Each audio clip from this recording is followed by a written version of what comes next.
Hello दोस्तों, कैसे हो आप सभी। आज मैं आपके लिए कहानी लेकर आई हूँ परिवर्तन।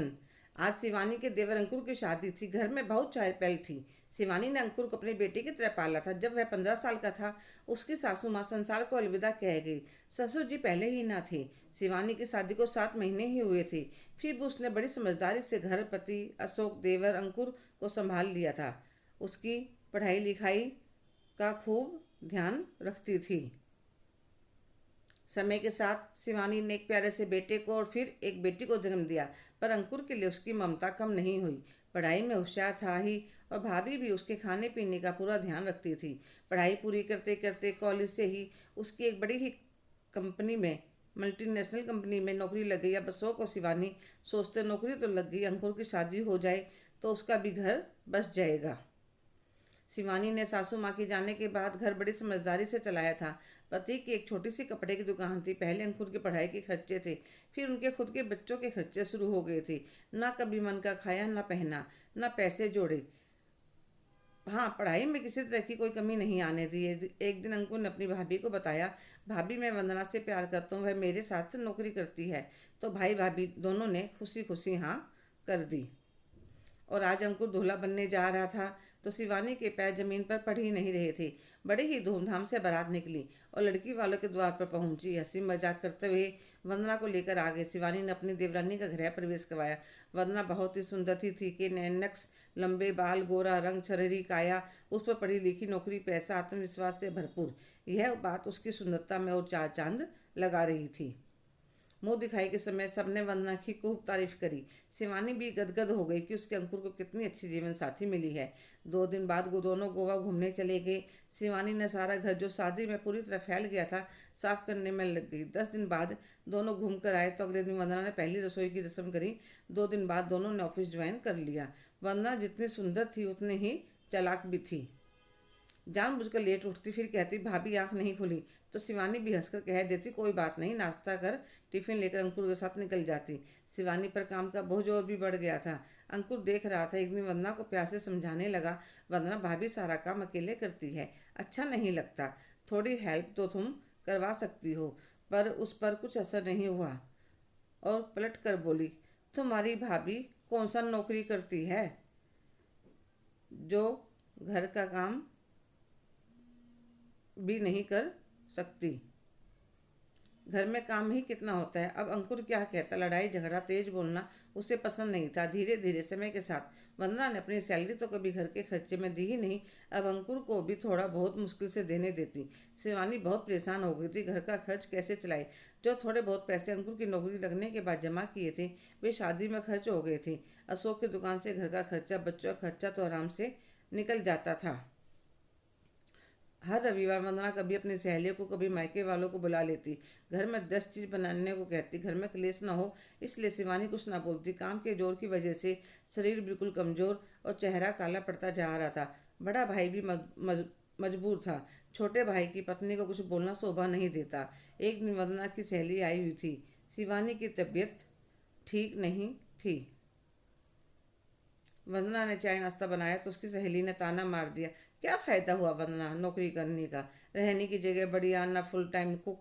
वंदना को बात चुप गई। रात को अंकुर के साथ लड़ने लगी, क्या तो तुम अलग घर लेकर रहो, नहीं तो मैं मायके चली जाऊंगी। अंकुर अपने भैया भाभी को छोड़कर नहीं जाना चाहता था। पर जब वंदना शांत ही नहीं हुई तो उसके भैया भाभी ने उसे समझाया, अंकुर हम दूर नहीं हैं, जब तुम्हारा मन करे मिलने आ जाया करना। हम शरीर से दूर होंगे, मन से नहीं। तो अंकुर एक फ्लैट किराए पर देख शिफ्ट हो जाता है। उस दिन शिवानी बहुत रोती है। उधर वंदना तो जैसे पिंजरे से पंछी आज़ाद हुआ हो।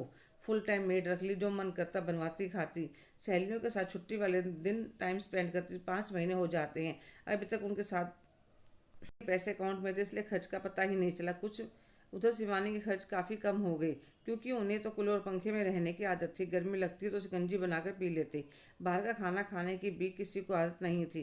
पर जब से वंदना आई थी उसने अपने कमरे में एसी लगवा लिया था, जिसकी वजह से बिजली का बिल काफ़ी आने लग गया था। और हर रोज़ कभी पिज्ज़ा कभी बर्गर ऑर्डर करती रहती थी, और अपने पास से एक पैसा भी खर्च नहीं करती थी। शिवानी ने अपनी गृहस्थी दोबारा फिर अच्छी तरह से संभाल ली। तो वंदना की बड़ी बहन उसका फ़ायदा उठाने लगी।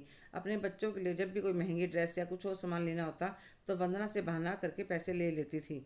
आज वंदना अंकुर से कहने लगी, अंकुल कल मॉल चलेंगे, मुझे अपने लिए ड्रेस लेनी है और मेरी सहेली का जन्मदिन है, उसके लिए भी गिफ्ट लेना है।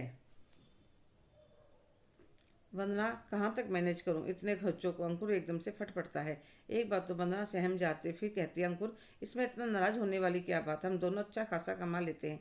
तो अंकुर कहता है, वंदना तुम पढ़ी लिखी नौकरी पेशा होकर भी ध्यान नहीं दे रही हो कि तुम कितना फिजूल खर्च करके पैसा बर्बाद कर रही हो। भाभी ने कितने साल निकाल दिए भैया की छोटी सी दुकान से, घर खर्च, मेरी पढ़ाई, फिर बच्चों की पढ़ाई लिखाई शुरू हो गई थी, फिर भी घर में रौनक बनी रहती थी।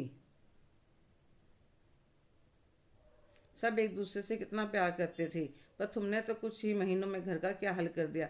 हम दोनों दो ही तो हैं, फिर भी तुम कभी मॉल कभी सहेलियों के साथ मूवी, मेड के हाथ का बना खाना खाकर परेशान हो गया हूँ। ना कुछ सेविंग कर पाता हूँ, कुछ तो सोच समझ कर करा करो।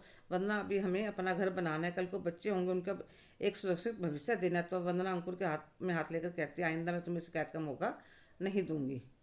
अगले दिन वह शिवानी के पास जाती है और उनसे माफ़ी मांगती है, भाभी मैं एक बार फिर से आप सबके साथ रहना चाहती हूँ। तो शिवानी कहते, कोई बात नहीं वंदना, मुझे तुमसे कोई शिकायत नहीं है, पर मैं चाहती हूँ तुम 2-4 महीने अपना घर अब समझदारी से संभाल कर देखो। तुम्हें कुछ सलाह लेनी हो तो ले लेना, पर ऐसे आओगी तो सब तुम्हारा मजाक बन जाएगा। मैं नहीं चाहती कोई मेरी छोटी बहन का मजाक बनाए। वंदना उनकी बात मान लेती है। अब वह बड़ी समझदारी से घर और नौकरी करने लगती है। सहेलियों से ज़्यादा मिलना जुलना बंद कर दिया। एक दिन बड़ी बहन उसके बच्चों के साथ मॉल में कुछ घर का जरूरी सामान लेने जाती है तो बहन का बेटा काफ़ी महंगे खिलौने की जिद करने लगता है। तो बहन कहती है, मेरे बजट के बाहर की बात है, तेरी मौसी से कह दे। तो वंदना कहती है, दीदी मुझे भी अंकुर खर्च के हिसाब के पैसे देते हैं। जो बच्चा जिद में रोने लगता था, माँ के एक इशारे पर चुप हो जाता। वंदना का मन खट्टा हो जाता है कि जिन्हें अपना समझा, अपने और अपने पति की मेहनत की कमाई खर्च करे वे कितने मतलबी हैं। अब वंदना बिल्कुल सुधर जाती है। जेठानी उनके बच्चों की खूब ममता करती है। एक दिन वंदना की तबीयत ठीक नहीं थी तो अंकुर उसको डॉक्टर के पास लेकर जाता है। तो डॉक्टर चेकअप करने के बाद कहती है कि आप माँ बनने वाली हो। वे दोनों खुशी से झूमने लगते हैं। वंदना और अंकुर मिठाई लेकर शिवानी के पास जाते हैं। शिवानी तो खुशी में झूम उठते। वंदना कहते हैं, भाभी मैं चाहती हूँ मेरा बच्चा अपनी बड़ी माँ की छत्र छाया में पले बढ़े। तो शिवानी वंदना को गले लगा लेती है और उनका कमरा खोल देती है। वंदना देखती है उनका कमरा बिल्कुल पहले जैसा था, उसमें कोई बदलाव नहीं किया गया था, एकदम साफ सुथरा। शिवानी वंदना को आराम करने को कहकर अंकुर से कहते, जा अंकुर जरूरी सामान लिया, बाकी का सामान का क्या करना है फिर देखेंगे। फिर वंदना के लिए जूस का गिलास लाकर देती है और भगवान का शुक्रिया अदा करती है कि एक बार फिर से उसका टूटा हुआ परिवार आपस में मिल गया और घर में चारों तरफ खुशियाँ ही खुशियाँ हैं। हेलो दोस्तों, कैसे हो आप सभी। आज की कहानी आपको कैसी लगी कमेंट करके ज़रूर बताइएगा। अगर आप मेरे चैनल पर नए हैं तो प्लीज़ लाइक शेयर सब्सक्राइब करना ना भूलें। धन्यवाद।